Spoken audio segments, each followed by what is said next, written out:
California gold rush, he made his way around South America to San Francisco. From there, he traveled to the Congo River on the west coast of Africa, where he narrowly escaped death at the hands of 3,000 African warriors. In the 1850s, he had continued pursuing the sea, taking a lead role in William Walker's filibustering campaign in Nicaragua, as well as the Cuban liberation movement. And then the war came. During the secession winter of 1861, Oaksmith tried to broker a peaceful maintenance of the Union. When that failed, he went into business with a fish oil factory owner in New York. The two decided that they needed a whaling vessel, but the whaling industry was in decline by 1861. And so, when he began purchasing old wooden sailing ships, federal authorities arrested him for slave trading.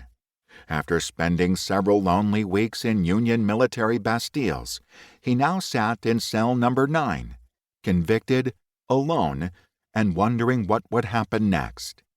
Perhaps his days on the water had finally come to an inglorious end. It may be that the salt water of the ocean ran through Appleton Oaksmith's veins.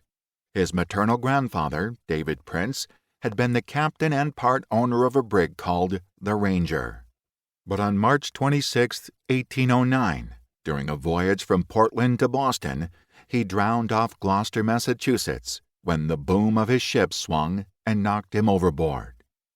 The young captain left behind a wife, Sophia, and 2 daughters. A third daughter had died earlier in the year. One of those children, Elizabeth Oakes Prince, was not yet 3 years old. She had been born on August 12, 1806. As an elderly woman in the 1880s, Elizabeth recalled a distinct memory of feeling miserable in black and seeing my mother's face all tears. As she and her mother and sister rode in a carriage to her paternal grandfather's house, they passed over the Piscataqua River. Sophia Prince stopped the carriage on the bridge and held young Elizabeth up to show her the water. She told me my dear father was lying under water like that, and I clung to her neck in silent horror. In 1845, Elizabeth would publish a poem titled The Drowned Mariner, perhaps a cathartic exercise inspired by her father's death. The verses describe a fearless sailor in a storm who swayed and rocked on the mast until his stout limbs finally gave way and he was swept overboard into a watery grave. On the ocean floor, he joined countless others who lightly sway in this graveyard, away from decay and away from the storm. Perhaps in death, her father finally found peace and rest. On December 7, 1809, Sophia Prince married a widower named Lemuel Sawyer, also a sea captain, who had lost his wife 6 months earlier. Sawyer had 2 children from his previous marriage, a daughter named Eleanor, born August 3, 1806, and a son named Lemuel, born September 22, 1808. Elizabeth never said much about her stepfather, other than that he would bring her gifts from his trips abroad, including parrots, monkeys, and young alligators. Eleanor later remembered that Elizabeth and I were brought up as sisters, and my father always treating her as his own daughter.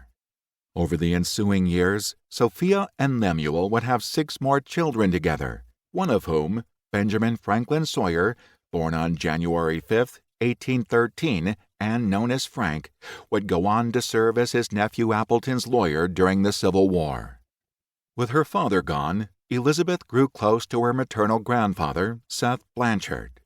Like her father and stepfather, he too went by Captain. He had been a drummer boy during the Revolution, joining a company of Minutemen at the age of 12 in June 1775. As a young girl, Elizabeth would sit with rapt attention and childish awe as he told stories of the many and great perils he had encountered at sea. Once, he had barely escaped pirates in the Gulf of Mexico. On another occasion, during a long voyage to East India, Blanchard's hungry men started discussing cannibalism, but he exhorted them, "I fare with you and will die with you, but so help me God, I will shoot the first man that attempts to kill one of you for..."